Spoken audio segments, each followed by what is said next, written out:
dollar. Dirt and money, no soul. Had to go and get it, ain't no time to kick it. Got a stack of flip for my foes. Dollar. Please tell me you can hear me. Don't turn your back and don't neglect me. Just let me know if you need me.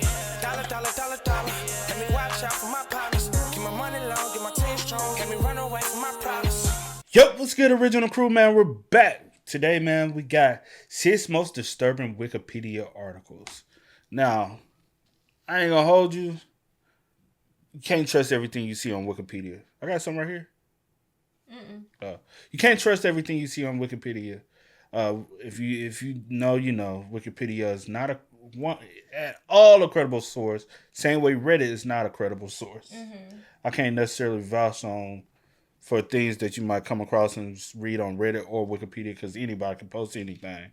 Yeah. So, you know what I'm saying? They don't even have to be like a proper source or fact check after before they post anything. They just post whatever. So, just take these with a grain of salt. Please. But with that being said, before we get into it, make sure you check out the links in the description box. Down below. You already know where to go if you want to further support. All you have to do is check out down below. Also, if you enjoyed today's visuals, marking it with a thumbs up. we'll highly appreciate it. But let's get into it, y'all. Let's check it out. Let's see what it's about. You ready? I'm ready. Oh, I forgot to say, we're on the road to 300K. Oh, yeah. Make sure y'all, if y'all haven't already, hit that subscribe button. Please do. Join the family. If you came back, if you haven't already, hit the subscribe button. If you think you are subscribed and you haven't already, and you just need to, even though you have hit it before, and you haven't double checked in a while, scroll down, check, see if you have hit the subscribe button. Trust and believe. Some of y'all, it might not be there anymore. You might have to re-click. That's true. Some people think they were subscribed and it never was. True. And they like, dang, I ain't know. I've been coming back all the time. Didn't even realize it. Yeah, so go ahead, do one solid for us, man. But let's go. Let's check it out. Let's see what's about. You ready? I'm ready. Let's get it. Devil's Footprints. According to a Wikipedia article I found, back in 1855 in East and South Devon, England, a weird incident took place that left witnesses pretty confused and disturbed. As the story goes, in February of that year, there was a very heavy snowstorm, and the next morning there were more than 30 reports from different locations in England of a seemingly endless single-file trail of hoof-like prints in the snow. Witnesses of the incident allegedly claimed the prints covered over 100 miles of terrain, which, according to Wikipedia, left a lot of people pretty puzzled as to what had caused them. Strangely, the article also mentions that the hoofprints appeared on rooftops, haystacks, and other obstacles that you normally wouldn't expect animals to climb on. As you can imagine, it didn't take long for people to start coming up with wild theories to explain the hoofprints, with many of them claiming they belonged to the devil, I guess because some of the people thought the prints looked like goat prints. Now, obviously there are much more rational theories to explain why these prints could have appeared overnight in so many locations at the same time, and the only reason the Wikipedia article is titled Devil's Footprints in the first place is only because that's the name of the urban legend. And you gotta consider that this theory was probably made up by a bunch of very bored townspeople back in the 1800s. The article actually mentions that there's very little evidence that the incident even happened in the first place, which in itself is pretty strange. According to Wikipedia, there was some sort of article published back in 1950 where the authors asked anyone with information about the mysterious hoofprints to come forward. And even though the article was published almost 100 years after the alleged incident, Wikipedia says it led to a bunch of papers written by an English man back in the 1850s being discovered. Those papers included letters to friends where the man apparently mentioned the hoofprints multiple times.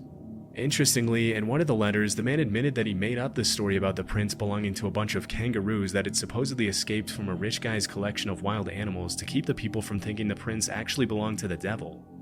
Aside from the made-up superstition that the prints had been left by the devil, there are a couple of more logical theories that surfaced in the months following the supposed incident.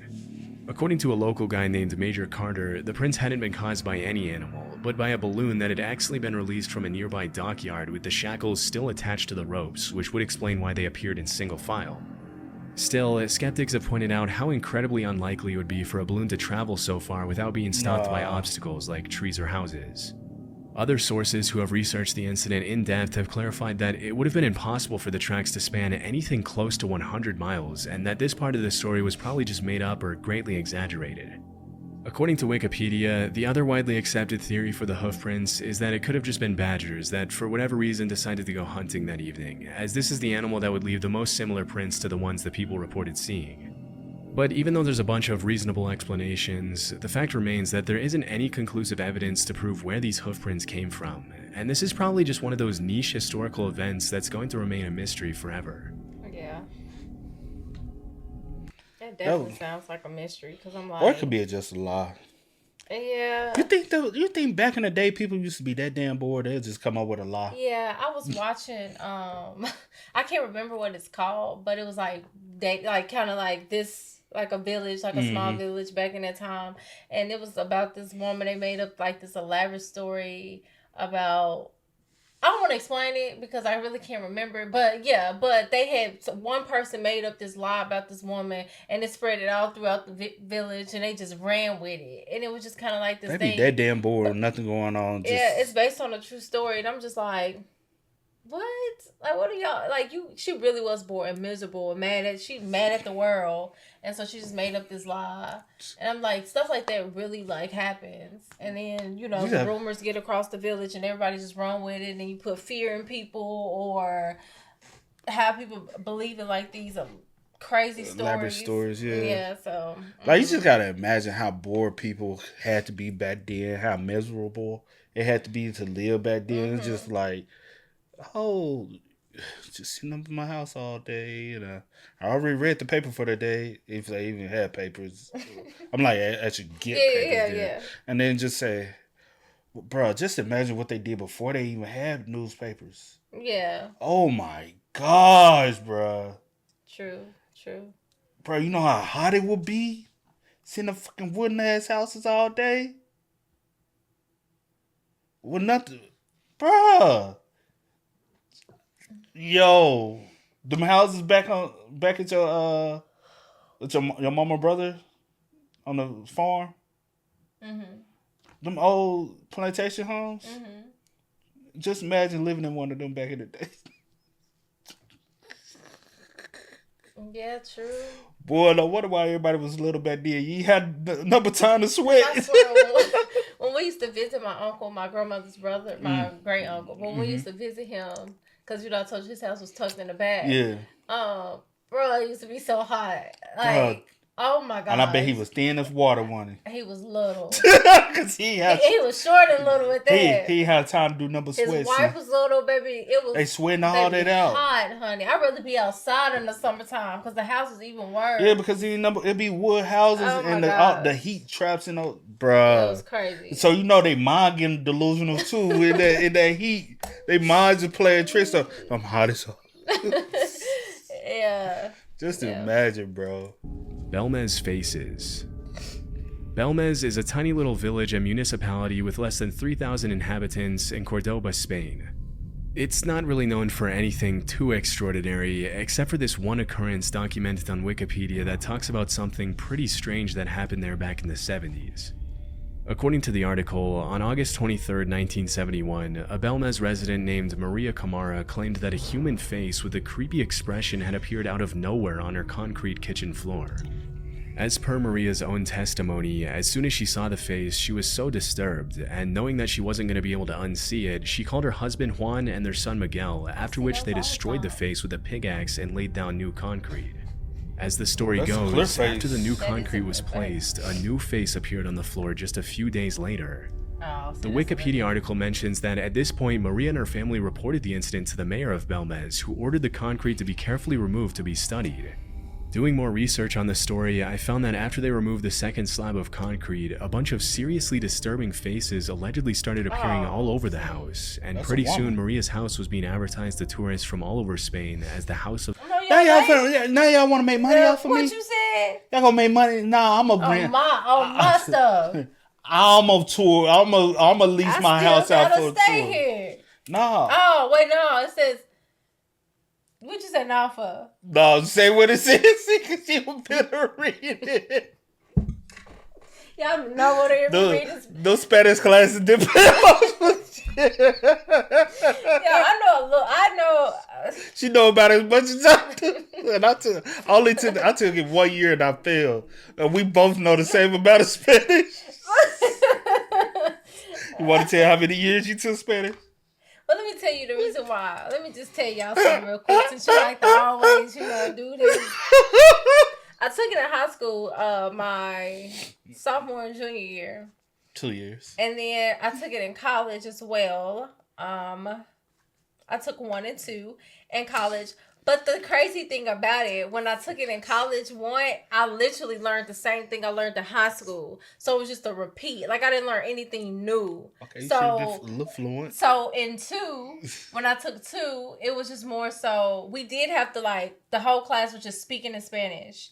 So I knew Spanish at one point, but I don't use it every. After I passed the class, I really didn't speak it anymore.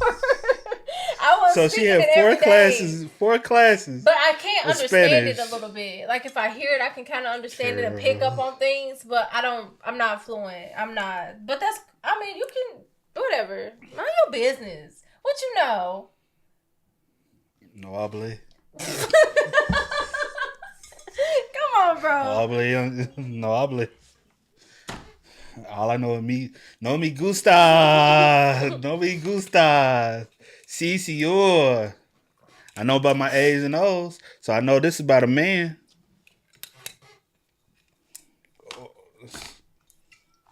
I know that. I know a little bit. I know about Tito. I know a little bit. A little, same about as much as you, and I failed. Well, I failed with flying colors. I was very good at it. And I said, yeah, Spanish ain't for me, bruh. I can't trill the R's, bruh. I cannot. I can rub my R's with anything else. I just cannot trill my R's, bro. I need some help. Of the Faces.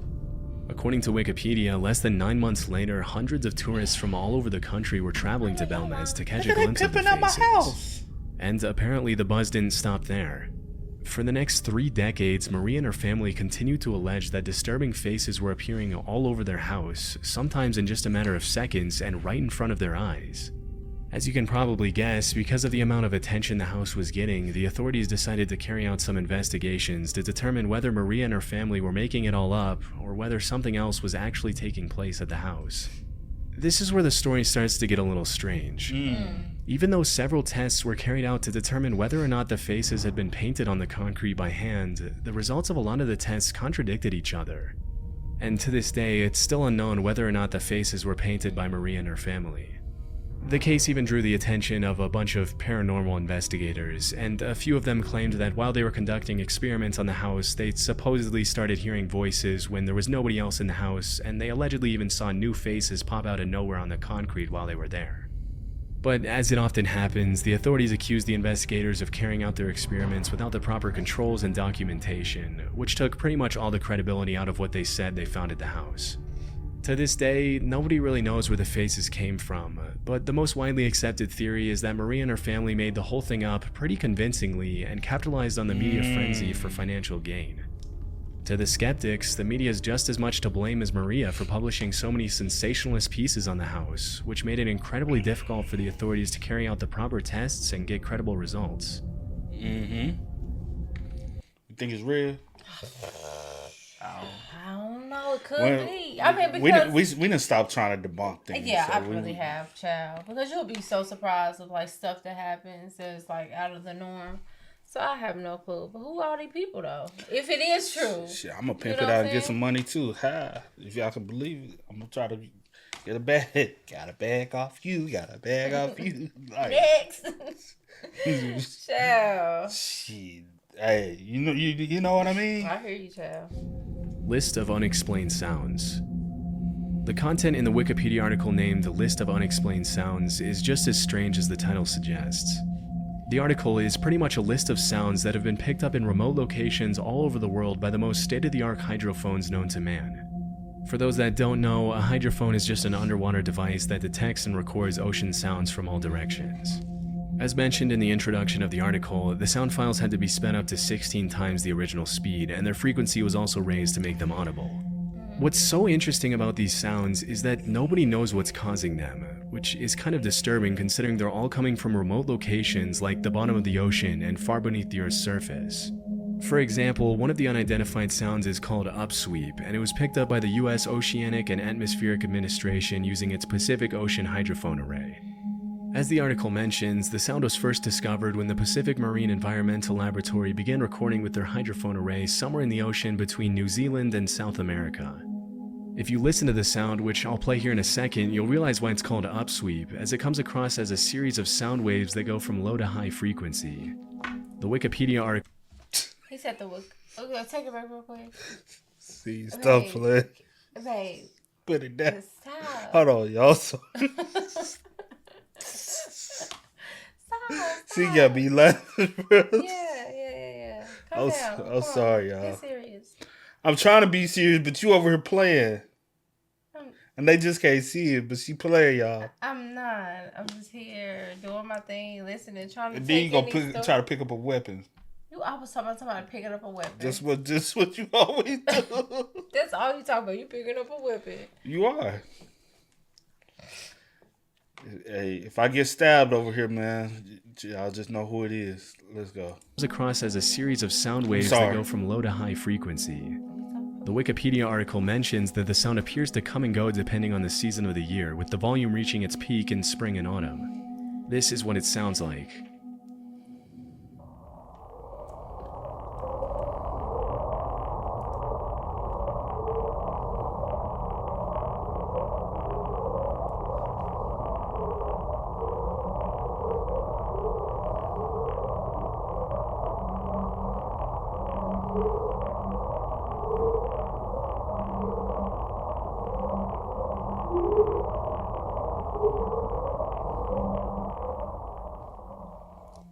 As of today, scientists have no idea what this is, or where the sound even comes from, though a few have suggested that upsweep might be caused by underwater volcanic activity.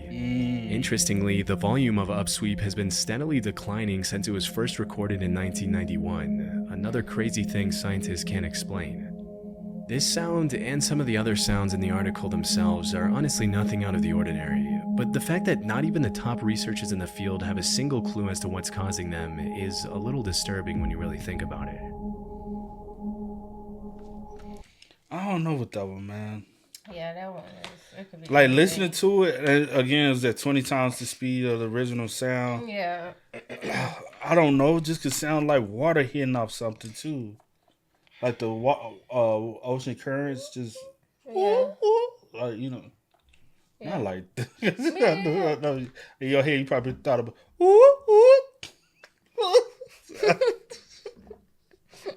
I can't stand it. That's how, bro, we be around each other too much, because I know you. What you think I was thinking? No. But I don't tell her what that sound was, bro. Let's go. You want to? Yeah, come on, let's go now. Yeah. Oh. My bad. You said I'm what? sorry, y'all. I was about to say, honestly, it could be anything. A Like plethora of things. that is definitely like a mystery. And since it has declined since that recording, Yeah. it's like, and it was sped up. So I don't know. I don't know. A little disturbing when you really think about it. The Anguished Man. There's a Wikipedia article out there titled The Anguish Man, which tells the story of a visually disturbing painting of the same name that's owned by a man from Cumbria, England named Sean Robinson. According to the article, Sean claims the painting fell into the ownership of his grandmother at some point in the distant past, and when she passed away, she allegedly gave it to him. However, as the Wikipedia article explains, the owner insists that this is no ordinary painting, as his grandmother supposedly told him that the artist had mixed his own blood with the paint to make the artwork before taking his life. The story is kind of vague, and I couldn't really find any more information on who the supposed artist was or when the Anguished Man was even painted, which makes the whole thing pretty hard to believe.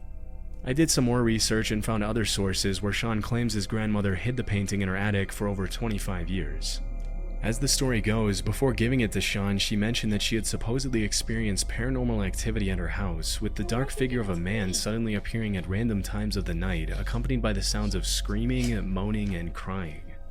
The Wikipedia article also links to Sean's YouTube named The Anguish Man, in which he explains that after inheriting the painting, he and his family allegedly also started experiencing paranormal activity at their house, with the supposed dark figure appearing to them as well in the middle of the night. Sean claims that before inheriting the painting, he was a total skeptic. But after bringing it home, he allegedly started hearing crying noises that got louder and louder every night until eventually he could no longer deny the supposed paranormal activity taking place at his house. Over the years, the painting has caught the attention of several so-called paranormal investigators. Sean's YouTube channel, where he documents the supposed evil activity, has since grown to 20,000 subscribers. In 2017, an independent filmmaker was even planning on making a movie on it, and had bought the rights from Sean, but from what I could find, it was either never released or it just wasn't very popular. Overall, I see a lot of red flags that make it pretty clear that the story behind the Anguished Man is fake. For starters, the videos on Sean's YouTube channel where he uploads allegedly real footage of the paranormal activity at his house are all very clearly fabricated. Also, the story behind the painting itself is just so vague and far-fetched that I find it hard to believe it even has a grain of truth to it. I'm more inclined to agree with all the people who have accused Sean of making the artwork with regular paint himself and using the grandmother story as a cop-out so he wouldn't have to provide more details about the alleged artist. Overall, the Anguish Man definitely makes for a good scary story, but I find no real reason to think that this is anything other than a creative hoax designed to get attention and maybe a couple of bucks out of a made-up story. That's what I was about to say. Like, it's either... Because my thing is, if, say for instance, the story is true, Fake real. news. Huh? I said fake news. That's No. fake. Let me go through. Let's just say the story is real. Why would your grandma leave you a painting that haunted her house? That's what I'm saying. Because now you passing on some shit to me. Now we could have seen everything could have ceased when you died. The spirits could have went with you. Because of all But you things. wanted to pass the bullshit on to us. Facts. The fuck? But no, but I really was like, it's a possibility. He just made this shit up just so he can, like dude said, make some money off a YouTube joint. You know what I'm saying? Like, and somebody believe him. I can believe somebody believe him out there. It's like, man, this shit gotta be real, bro. Yeah, me personally, I don't think it's real. Because of all things you could give me, why would you give me a painting that has this such dark history? You know what I'm saying? Especially if you was experiencing things. Why would you set me up for that bullshit? Right. Yeah. Like, I just don't think that... Maybe unless... I don't know. Unless it is real. It could. I mean, It could be real, child. It could be, but I just couldn't picture grandma giving me this painting and some bullshit behind it. Yeah. Yeah, I feel you. And if grandma knew the history like the and art, stuff. the history, like I wouldn't even like purchase or what did he say it was anyway. I wouldn't want it as a gift or purchase it. So that's just kind of a little off to me. But yeah, whatever. Oh, you talking about like grandma purchasing it? Yeah, knowing the history of it, that it came from a man that mixed it with his own blood before, committing. Oh, yeah. Like, I wouldn't want... his blood Yeah. on my hand. And to know his on history. My paint. Yeah, basically. That's just strange to me, but, Yeah. Poe Toaster. On October 7th, 1849, Edgar Allan Poe died in Baltimore under pretty mysterious circumstances. According to a Wikipedia article, starting sometime in the 1930s, every morning on the anniversary of Poe's birthday, a man dressed in black carrying a silver-tipped cane with his face almost fully covered by a scarf or hood would somehow sneak into the Westminster Hall and Burying Ground in Baltimore and find his way to Poe's grave. The article mentions the man would then pour himself a glass of Martell cognac and raise a toast in Poe's honor, after which he would arrange 3 red roses on the gravestone next to his unfinished bottle of cognac and leave. Interestingly, the Poe Toaster, as he became to be known in Baltimore, never sought publicity and would always sneak into the burying ground unnoticed. Every year after his first appearance, a crowd of onlookers would start to gather on the morning of Poe's birthday to try to catch a glimpse of the man, but he was rarely seen or photographed. In fact, the only photograph I found of him is from a Life magazine July 1990 article called Once Upon a Midnight Dreary, written by Gary Smith. The photograph was captured by Bill Ballenberg, and it shows the Poe Toaster hunched over the gravestone paying his respects to Edgar Allan Poe. Interestingly, the Poe Toaster would sometimes also leave cryptic notes on the gravestone during his visits. For example, in 1993, he left a note saying that the torch would soon be passed, and another one that said, "Edgar, I haven't forgotten you." As it happened, the Poe Toaster was reported to have passed away in 1998 because he was no longer seen visiting the grave. But after which, the article mentions the tradition of visiting the grave and toasting in Poe's honor was passed on to one of his sons. Unfortunately, it looks like whoever inherited the tradition didn't take it half as seriously as his father, as the post-1998 Poe Toaster would often leave notes commenting on sports teams and politics, which his father had never done. At some point between 2005 and 2008, he left a note that was apparently so disappointing that the curator of the Poe House and Museum didn't even show it to the public to protect the original Poe Toaster's honor and legacy, a man whose identity is still unknown to this day. But because this was such a big tradition in Baltimore for 70 years, in 2015 the city organized a competition to select a new Poe Toaster to turn the tradition into more of a tourist-friendly yearly attraction. Since 2016, the new anonymous Poe Toaster has kept up the tradition by visiting Edgar Allan Poe's grave on his birthday and paying his respects in front of the public. Mystery of... That's crazy. It's crazy, weird, and strange, but hey, if that's some of the tradition y'all want, then who am I to deny your request for a, I don't know, bizarre tradition? I don't know. I feel you. Yeah, I guess because it's a stranger, you don't know. But I mean, a lot of people are like that with a lot of things, or a lot of people that they don't really know, or yeah, some people are obsessed with, like, I guess, which Edgar Allan Poe is a celebrity. Yeah, so it's like the same. Yeah, so yeah. In front of the public. Mystery of Celtic Wood. There's an article on Wikipedia that talks about the mystery of Celtic Wood, a strange incident that took place back in October 1917. According to the article, during the Battle of Poel Capelle in West Flanders in World War I, the 10th Battalion of the 1st Australian Division decided to capture Passchendaele Ridge to collapse the German 4th Army. The plan was to raid Celtic Wood, blow up the German dugouts, and then immediately retreat back to safety. Unfortunately, things didn't go exactly as planned, leading to one of the biggest wartime mysteries in history. The article mentions that a little after 5 a.m. on October 9, 7 officers and 78 men of the 10th Battalion began their raid on Celtic Wood, and that's the last time many of them were ever seen. Whatever happened in those woods depends on who you ask, but the general consensus is that the attack was a complete failure. According to the British and Australian wartime newspapers, the attack was considered a victory, but 10th Battalion Commander Maurice Wilder Nelligan, who was there when the whole thing happened, had a completely different take on the events. According to Wikipedia, the commander mentioned that the attack immediately turned into a very violent bloodbath, and that after the raid on Celtic Wood, only 14 unwounded members of the battalion made it back safely. This is where things get a little confusing, as other members of the battalion said only 7 men made it back to the Australian lines. Strangely, the article mentions that official army records were able to account for 37 of the 85 battalion members. Even more mysteriously, after the raid, the bodies of the missing battalion soldiers were never found. Their names didn't even show up on lists of prisoners of war, and the Graves Commission couldn't find any traces of their bodies afterward, which is extremely strange. That is Different strange. sources have different reports of how many people actually went missing, but it's widely accepted that the true figure is at least 37. For almost 100 years, the raid of Celtic Wood remained a mystery, with most experts agreeing that the Germans probably massacred the missing men and buried them in a mass grave. True. However, Wikipedia mentions that in 2008, researchers Chris Henschke and Robert Kearney claimed to have conclusive evidence that the members of the 10th Battalion had been killed by the Germans in the woods, and that the only reason they couldn't find traces of their bodies was that they had been blown up with their own bombs. When mixed with the remains of the dead German soldiers, this made it impossible to tell Australian soldiers from German soldiers after the fact. In Henschke's own words, the raid wasn't a great mystery, it was the story of a typical small unit action that went wrong.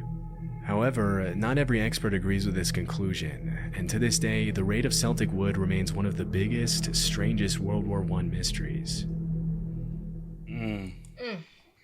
I never heard about that one. Yeah, never. That's new to me, for sure. You think they That's were? crazy. Think yeah. they were? Yeah, to answer your question, yeah. She didn't let me get it out. I don't know you about that. Oh man, I believe it. Yeah. I can see it, you know. But hey, R.I.P. to them though. Unfortunately, we'll never know. Their family never, you know. True. That's crazy. Yeah. But y'all spend what's up, man. Y'all let us know y'all thoughts about it for us in the comment section down below. But until next time, y'all know how it go, man. I do go by the name DJ New Kid. This is Here in the phone. We are. Kid and C. We are. Go and get it, ain't no time to kick it. Got a stack of flip for my foes. Dollar. Please tell me can hear me.